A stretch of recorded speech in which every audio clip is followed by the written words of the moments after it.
Allegra auditioning for Ralph's mother. One afternoon I came home from school to find Mother in tears. She was sobbing because Lacey had quit, walked out in a torrent of insults. "Never again," she sobbed. "From now on I'll do all the cooking myself." It was a terrible idea. She didn't know how, and she was in the midst of menopause. When she wasn't breaking the dishes, she was slicing her fingers with a carving knife. One night she cut off the tip of her thumb and ground it up in the garbage disposal. Mealtime remained much as it had always been. Father still talked to Blue Streak, and Mother still played with her food, and I still spit everything into my napkin. Only now the napkins were paper, and because I cleared the table, there was no risk of getting caught. I breathed easier. What changed then was the violence that went into the cooking beforehand. I never saw such bloodletting over meals. If Mother didn't slice her fingers while cutting the potatoes, she would deliberately cut them while waiting for the rice to boil. "Why bother cooking?" she would cry, running her bleeding hands under the faucet. "We're all gonna die soon anyway." It was during this time that she became suicidal. I shouldn't laugh. It's just that she was very comical, my mother. She used to wear these hats all the time, these big turban-type creations that were covered with fake fruits and flowers. She wore them everywhere. She wore them outside, and she wore them in the house, and she wore them when she cooked and when she ate.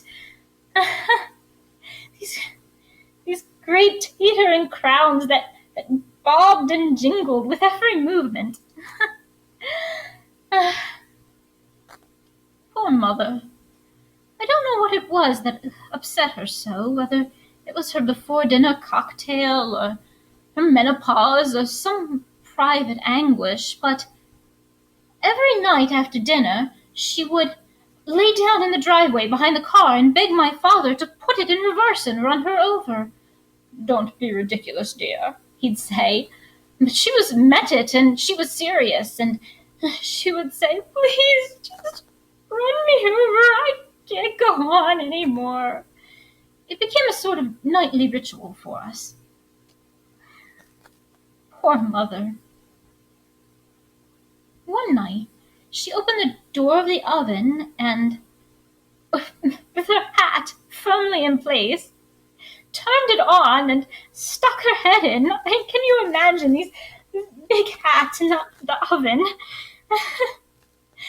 Anyway, all was going well for about 15 minutes, and she was getting groggier and groggier when something went wrong, and the papier-mâché trinkets on her hat began to pop and explode like firecrackers.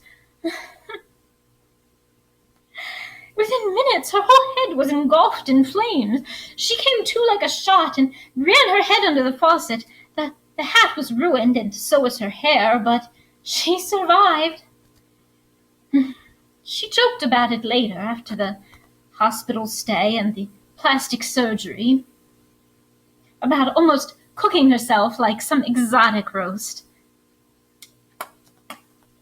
"I would have tasted delicious," she'd say, smacking her lips. She was very funny. She's very beautiful, my mother. When she goes out, people turn and look.